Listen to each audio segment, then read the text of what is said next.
How you doing? This is Melvin Brown and welcome back to the Hoodoo Show. Okay, now today is not going to be a topic. Today will be another fucking story time. Okay.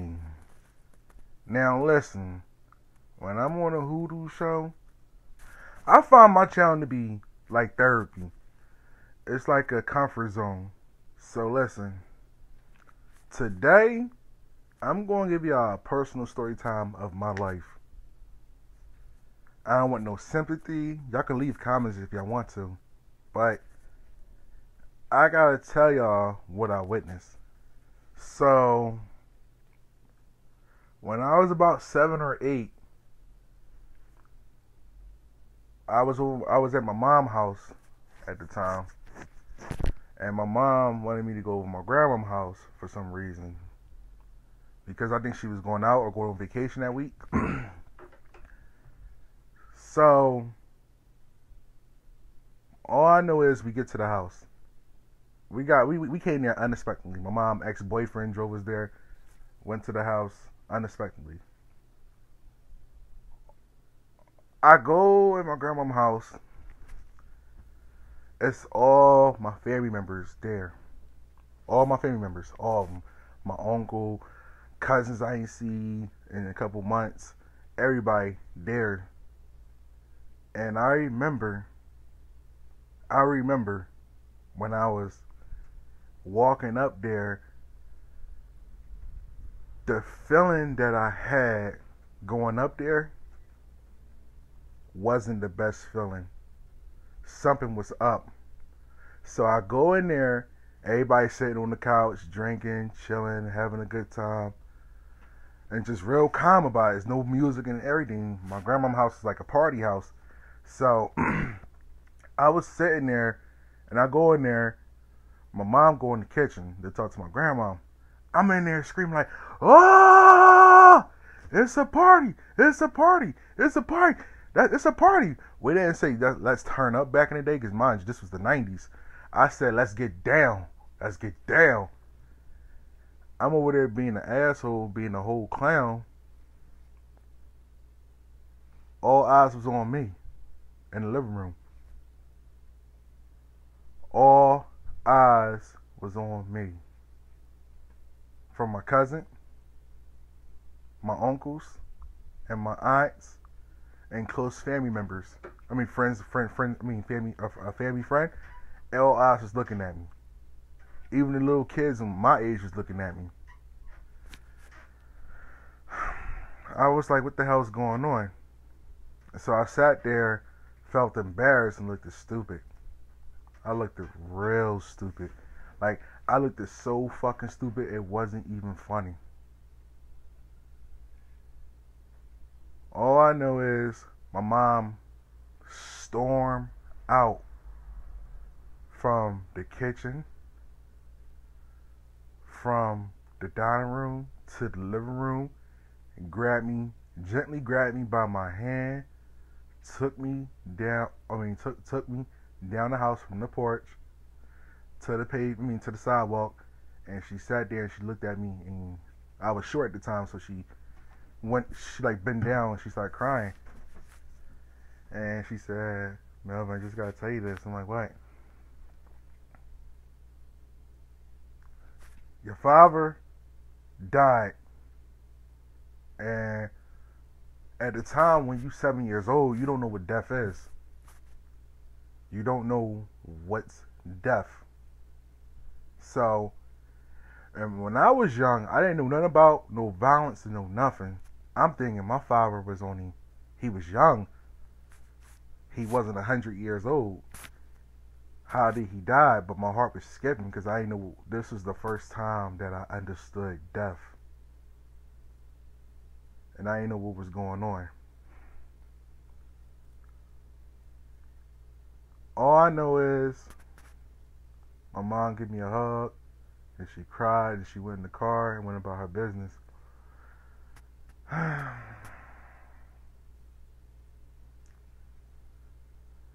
This is when the fakeness happened.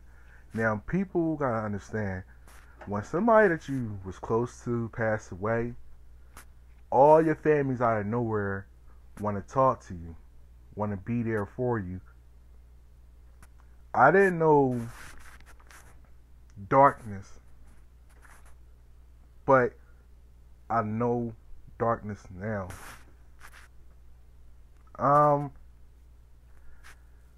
My aunt told me, no, not my aunt, my uncle ex girlfriend, that was his girlfriend at the time, she told me you need to go in there and hug your grandma. I go in there, I hug my grandma, I go upstairs because I didn't understand what the hell was going on. All I know is this. I try to go upstairs. I did go upstairs. I sat down. And I just reminisced, like, what the fuck?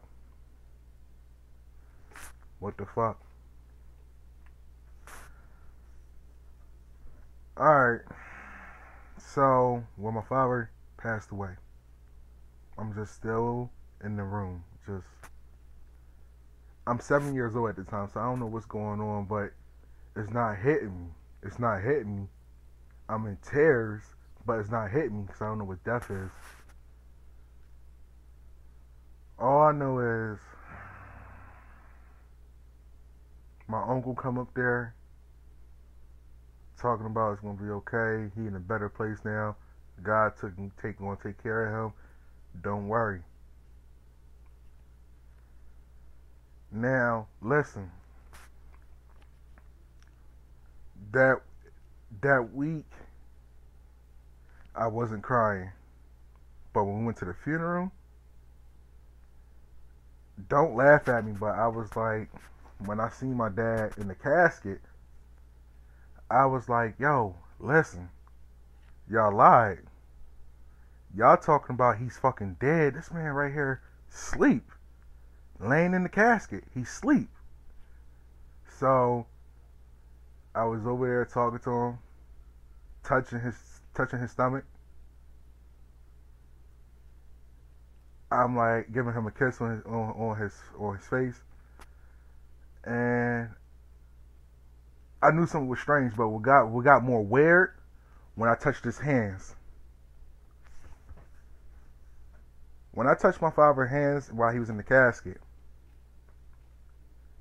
it was the most surreal moment in life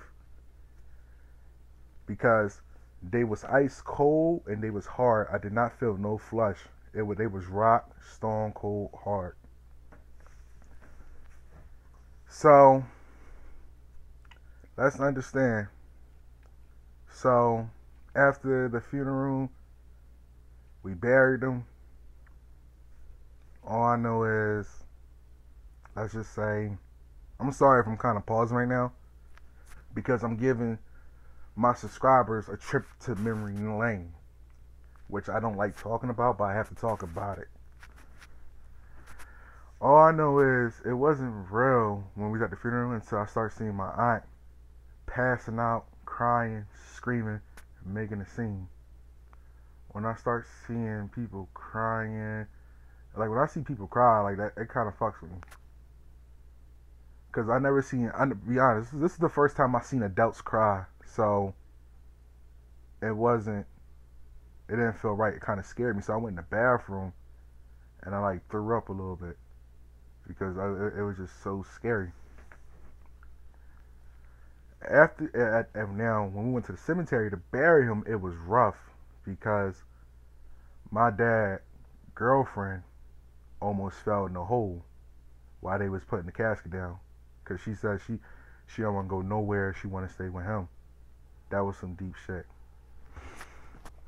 Alright, so a couple days later, I finds out what happens. I finds out how he really died. I found out he got shot.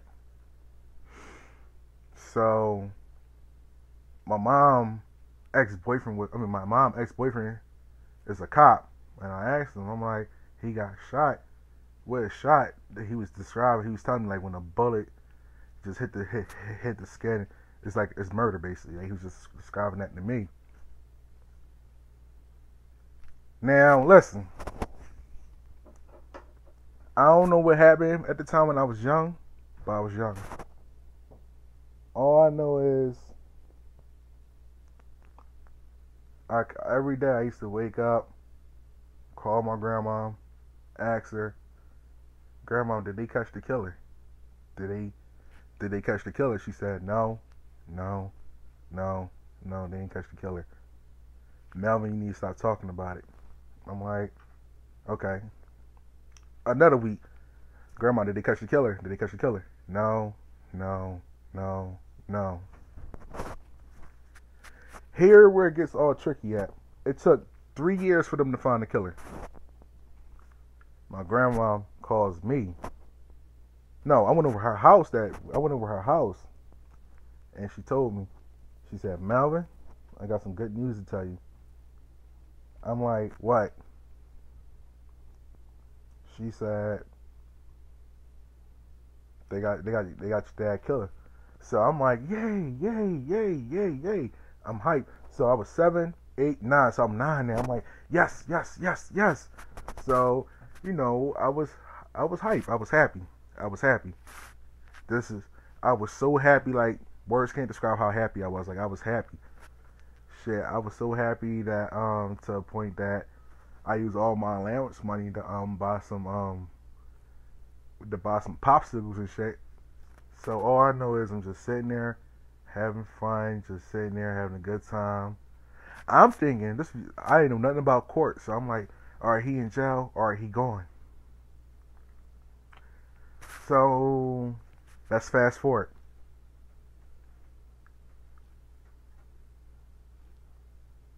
My grandma kept on telling me, "Melvin, I'm going to court. I'm going to court. I'm going to court." I said, all right, what you got? I said, okay, you go to court. I didn't know what court was. The only court I knew was Judge Judy, so that was the only court case I knew. So one day, my grandma called my mom and say, "Look, I gotta Melvin. I want Melvin to see his killer, my son killer." My mom wasn't having it. She said, "No, my son not gonna see him." My grandma insists, like, "Yo, let me take Melvin for the week. Let him call him sick from school. We gonna go down there. He gonna go down there. He gonna see what's going on." So I go in the courtroom, and man, I'm gonna tell you like this. That shit was crazy. That courtroom was crazy. As I'm older now, and I'm looking back at it, that court case was like the O.J. Simpson case. Now, here where everything take place, and here when the anger and the rage happen. So all I know is I'm in court. I'm sitting there, minding my business. They got this room where defenders go, or the suspects go. They got this type of room that they can't, since they locked up. They isolated. So all I know is the judge rise, we all rise. They open the door. My dad killer comes out. He was a Puerto Rican. Real shit. He was a fucking Puerto Rican. A pretty boy by that too. So he sit down, shake his lawyer hand, and I'm just sitting there, and my grandma was like, "That's him, that's him, that's him." So let's make this story simple, fast, and sweet, because I don't like talking about this story. All I know is his lawyer was talking about that they was telling the story like, all right, so they said he did it, and they got evidence, and they got evidence. What if I tell y'all I could prove my client did not pull the trigger? So all I know is he was talking about his yapping, convincing the jury and everything. He was cross-examining the detectives, cross-examining some other people. The best part was the witnesses. Now, the witness shit was funny. The witness shit was, it wasn't funny, but it was real. Everybody pointed at him. It was him.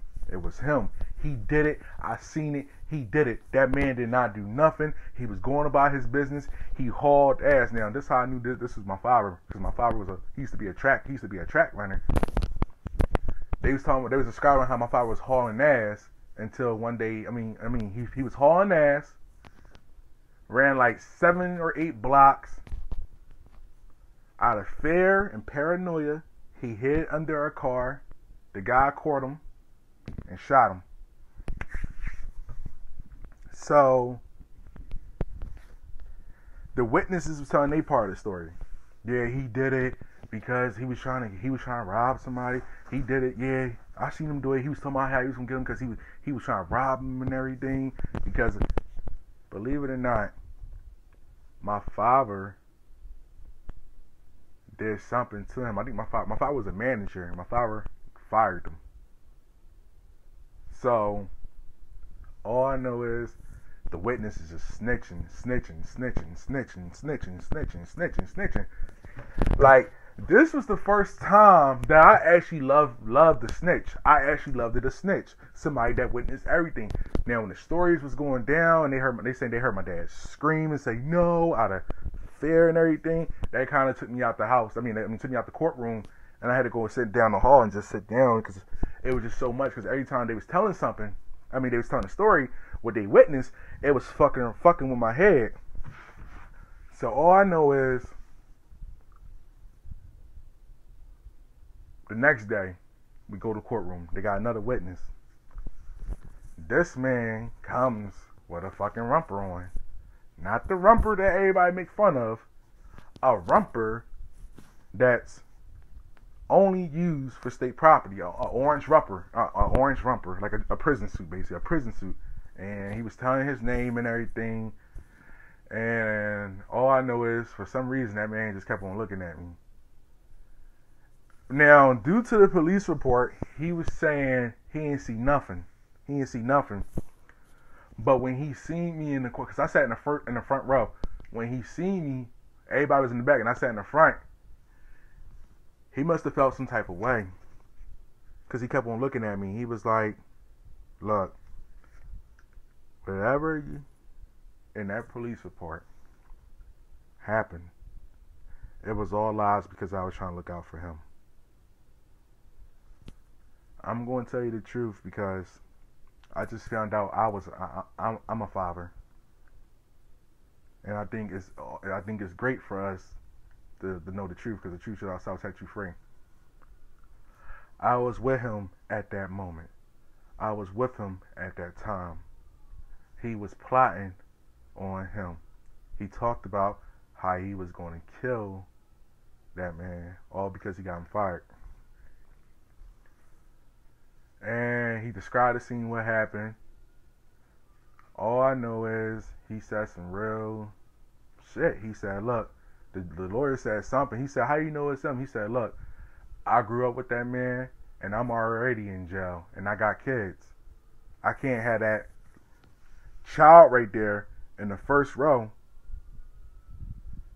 I know for a fact I cannot lie, because that little boy gonna need closure in the future.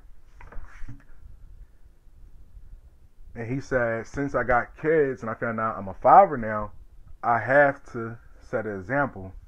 I'm already going to jail. I don't got nothing to lose. He did it.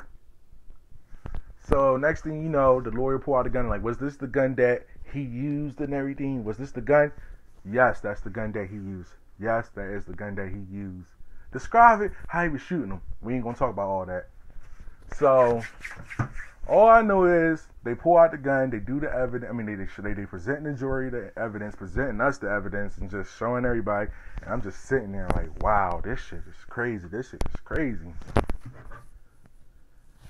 All I know is this. That's all I know. Man, a couple days, I ain't go to court for a couple days. So I went to court the last day, and they was talking about this the gun that killed the guy. I'm not gonna say my father's name. This is gonna kill the guy, but how come the bullet don't match? And what made it so crazy is the last day, his family was there too, and they was sitting there and they had these necklaces on, these fucking necklaces. They was red, blue. They was some exotic type of necklace. I know what it is now. All I know is my father killer, he's wearing necklace. So the whole time he's just laughing. Looked at my grandma and my family and everything, blew a kiss at her and just laughing. I'm like, yo, niggas is ruthless out here. All I know is the jury is about to deliberate. That means making a decision. Now, before they made a decision, you gotta convince. I mean, the suspect lawyer have to convince the jury why their client is innocent, and our lawyer from Commonwealth has to convince the lawyer why he's guilty. Now, this lawyer from Commonwealth was a fucking beast. The lawyer that we had when he first started, he was a beast, but towards the end he started fucking up. So I'm gonna tell you what he said. He said he got witnesses, evidence. It's too much stuff on him for y'all to find him guilty. Y'all have to find this man guilty. But if y'all don't find him guilty, set him free. I'm like, what the fuck just happened? And I remember when he said that, I looked towards the left and I see his family, and they just shaking their head, nodding like mm-hmm.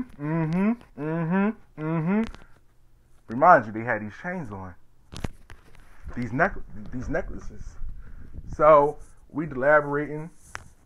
All I know is within 2 hours, we gotta go back to court. The jury comes. I stands up, and I see all these court guards surrounding this man. And I'm confident, my heart not racing, but the whole time, my family is in more fear.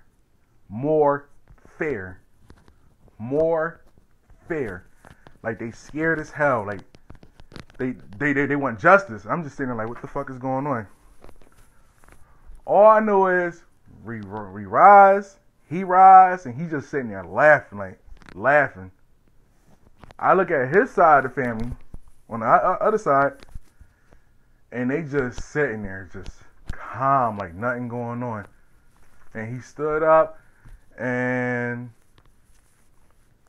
I think one of the prison guards, one of the people that work in the court, not the prison guard, one of the court people that work in there, he gave a letter to the judge. The judge looked at it, and then this guy stand up and he said, okay, tell us your decision. Y'all charge such and such for this crime. I'm going to say, what is the verdict? When I say first degree, you say not guilty. If I say first degree, that means guilty. Is y'all decision. Y'all tell me. So I'm gonna start it off. You ready? What is his verdict? What is the verdict in first degree murder? The white guy standing there, he said, not guilty. Everybody's like, and his fam's like, whoo. What is the degree in the second verdict? Not guilty. And his fam's like, whoo. What is the degree of the verdict? Not guilty. And the family's like, whoo. That was his family. Me, my family ran out the room, and I just sat there and I just looked at him. He's sitting there smiling. And I'm always going to remember this. He looked at me and blew a kiss at me. He blew a kiss at me. And all I remember is this. I'm still in the room. My grandma grabbed me, take me out, and he looked at my grandma, and my grandma said, it's okay. God gonna get you. My grandma was a fucking savage. So everybody crying and everything. Me, I'm not crying. I'm just enraged. I'm just angry. I wanted to kill him. To be honest, I wanted to kill him. I knew where he lived at. I just wanted to kill this man so bad. I wanted to kill him so fucking bad. So all I know is my grandma tells me, don't worry about it, Melvin. It's going to be okay. You're going to be a good man. You're going to carry my son's legacy, and you're going to be good. God got him. I'm like, he ain't working fast enough. That's the honest truth. I say he ain't working fast enough. All I know is this. Everybody outside crying. Me and my grandma, we just raging emotionally. You can't see it, but I felt her energy and she felt my energy. So my grandma tell the family members, my family members like, look, y'all go home and just relax. At the end of the day, God gonna take care of them. They listen to my grandma. I'm like, all right, grandma, let's go in the car, let's drive off. My grandma said, no. I said, why? You never been to court before. She said, you don't know how this works. I'm like, no. Since the killer is found not guilty, he get to walk out of court. So we gonna be out here waiting, me and you. All I know is he's smiling. He comes out, he's smiling, he's happy. And he walks out the door. My grandma just standing there like this. God will punish you. I don't know who you was working with, but justice will be served. And he looked at her and he knew my grandma was saying the truth. And he looked at me and I just said, I looked at him, I said, it's going to happen sooner than we think. Now, a couple years, I think I found out my senior year in high school, he was gunned down and murdered for some odd reason. I think because he got gunned down and murdered because something that he did something. I don't know what happened, but he was gunned down and murdered in front of his girlfriend and her daughter. That was the karma effect. We did not throw no spiritual work at him. We didn't do nothing at all because we was not spiritual. My grandma is a Bible believing woman. So I think because that I don't know. She read the Bible every day. So I don't know what she did, what she prayed on. Medicine Man said it the best. He know Christians that can open up the Bible, read the scriptures, and clean out your clock. So he got killed. So all I know is a couple years later, I go to college, graduate from college, work on my spiritual path, go to Botanicas and everything, and I seen this lady that was working at the store, and I'm like, what is those on your neck? She's like, oh, these are such and such. I forget what they call, but I'm gonna have a name under there. And I'm like, what is they for? She said, oh, they for protection. I'm like, the person that killed my father and his family was wearing that. She said, oh, they must have went to Santeria and in this culture to get him out of court. And I said, wow. Ever since then, I knew the power of spirituality.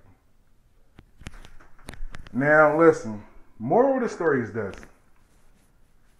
When you do good things happen. When you do bad things happen.